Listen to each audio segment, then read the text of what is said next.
J'espère en tout cas que cette petite vidéo vous aura apporté des réponses.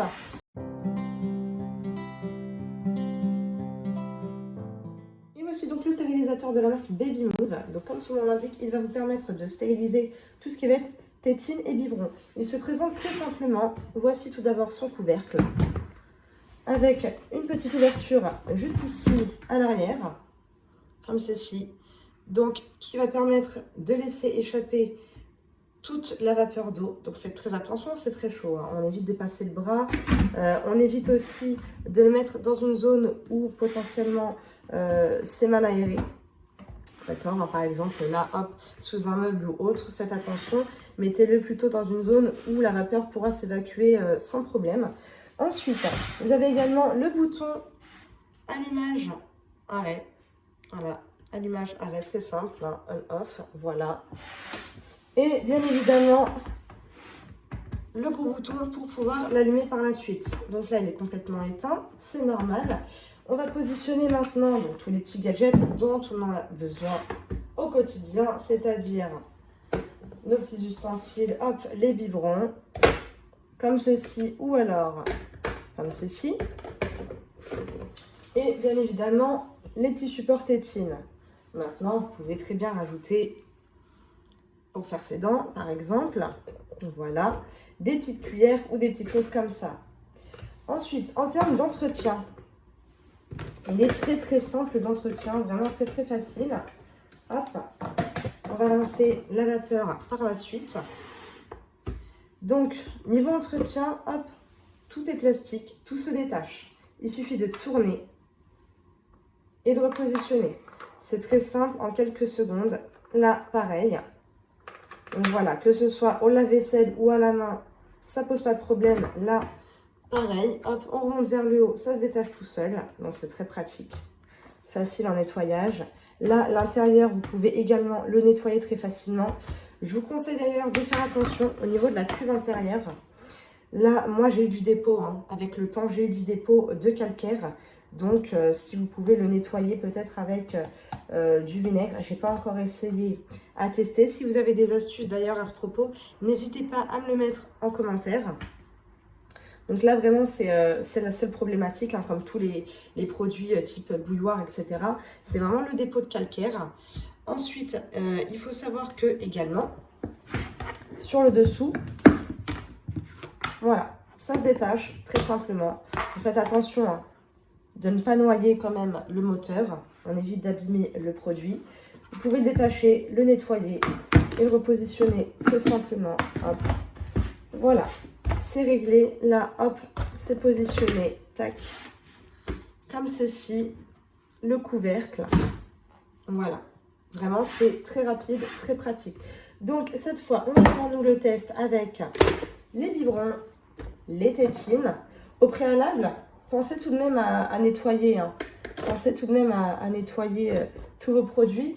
Pour ma part, ma fille maintenant est grande, je n'utilise plus ce type de produit, mais vous pouvez très bien trouver ce type de liquide vaisselle, on va dire, spécial bébé. Donc, moi, j'utilisais à l'époque l'Arbre Vert, qui coûte vraiment 3 fois rien. Il était, je crois, moins de 3 €, il me semble. À savoir qu'à côté, il y a des produits similaires qui sont à peu près entre 5 et 7 €. Voilà, parce que c'est des produits spécial bébé et c'est pas toujours donné. Donc j'ai trouvé cette alternative qui est la moins chère et en termes de contenance, vraiment imbattable. On est sur du 750 ml. Ce produit, je l'ai trouvé moi chez Carrefour, mais vous le trouvez aussi à Géant, Leclerc, etc. Allez peut-être dans le rayon liquide vaisselle, tout ce qui va être produits ménagers. N'allez pas spécialement dans le rayon spécial bébé. Voilà, ce produit, moi, je l'ai trouvé vraiment dans le rayon, en tout cas, produits ménagers. Voilà, et c'est le seul que j'ai trouvé, en tout cas, moi, de cette marque-là, et qui était compatible surtout avec les biberons, puisque j'imagine qu'en termes de composition, et c'est indiqué juste là derrière, hein, en termes de composition, c'est ce qu'il y a visiblement, en tout cas, de moins nocif, puisque certains liquides vaisselle malheureusement laissent des résidus et parfois même des odeurs. Donc ça, c'était la petite parenthèse sur l'entretien. Une fois que vous avez mis tout ce dont vous avez besoin de stériliser. N'oubliez pas, juste avant, hop, donc avec un verre ou peu importe, hein, normalement il y a fourni avec un petit gobelet doseur, vous mettez de l'eau, un petit peu d'eau suffit, hein. Voilà, c'est vraiment un petit peu d'eau, c'est histoire de mettre un petit coup de vapeur, voilà, c'est ça en fait, hein, qui va stériliser. Maintenant, vous pouvez très bien stériliser avec autre chose, hein. Une casserole fera très bien l'affaire également. Ensuite, le bouton on-off, et là, vous voyez, hop, il s'est enclenché automatiquement. Maintenant, une fois qu'il aura fini de stériliser, il y aura un petit signal sonore qui va s'enclencher. Donc ça met quelques minutes. En général, je trouve que ça varie en fonction de la quantité d'eau qu'on y intègre. Plus on intègre d'eau, j'ai l'impression, et plus le temps se fait long. Mais en quelques minutes, donc tout se trouve finalement sous vapeur et stérilisé. Une fois que c'est terminé, donc vous avez le signal sonore, la petite boule lumineuse devient éteinte. Pensez, c'est un petit conseil, pensez à l'éteindre par la suite. Moi, je vais le couper, c'est pas dramatique. Pensez à couper l'interrupteur derrière. Pourquoi le bouton juste ici de démarrage également est hyper sensible. Il suffit que vous passiez devant, oh mince, et bien il est enclenché. Donc, éteignez-le derrière, comme ça au moins c'est réglé, vous êtes tranquille. Et surtout, donc, comme je vous ai dit, faites attention à la petite encoche vapeur là, de ne pas mettre votre main devant ou voilà, qu'il n'y ait pas de passage. Et quand vous retirez le couvercle, petit conseil, retirez-le de cette façon et non de l'autre côté.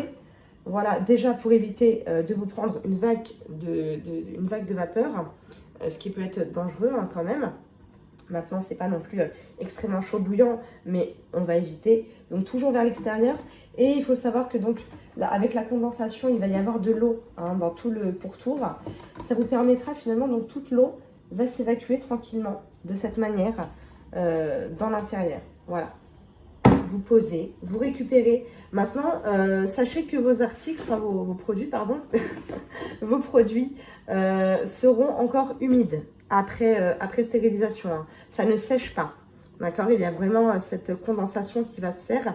Ils seront encore humides par la suite. Maintenant, vous pouvez très bien les laisser à l'air libre, sécher tranquillement. Et puis ensuite, il n'y aura plus qu'à les utiliser, les emboîter, etc. Vous pouvez rajouter bien évidemment tout un tas de biberons sans problème. Donc la vapeur va sortir par toutes ces petites encoches, par tous les petits trous juste ici. Voilà. Également donc par cela, hein. Voilà, juste ici. Et également ici. Voilà. Vous pouvez aussi mettre, hop, donc ceux qui ont les biberons. Donc ça, c'est les biberons de chez MAM. Si ça vous intéresse, je vous en ferai une petite vidéo, pourquoi pas. Vous retirez, donc ça, c'est le biberon anticolique, par exemple, hein, qui se présente comme ceci. Vous pouvez très bien, hop, voilà. Hop, vraiment, il y a de la place, hein, on amortit un maximum la place sans problème. Vous pouvez, comme je vous ai dit, y ajouter des petites cuillères de bébé ou autres. Moi, je mettais souvent, par exemple, ce type de produit hein, pour les dents. Donc voilà, j'espère en tout cas que cette petite vidéo vous a plu. N'hésitez pas si vous avez des questions, si vous avez des commentaires, des remarques, tout est bon à prendre, il n'y a aucun problème.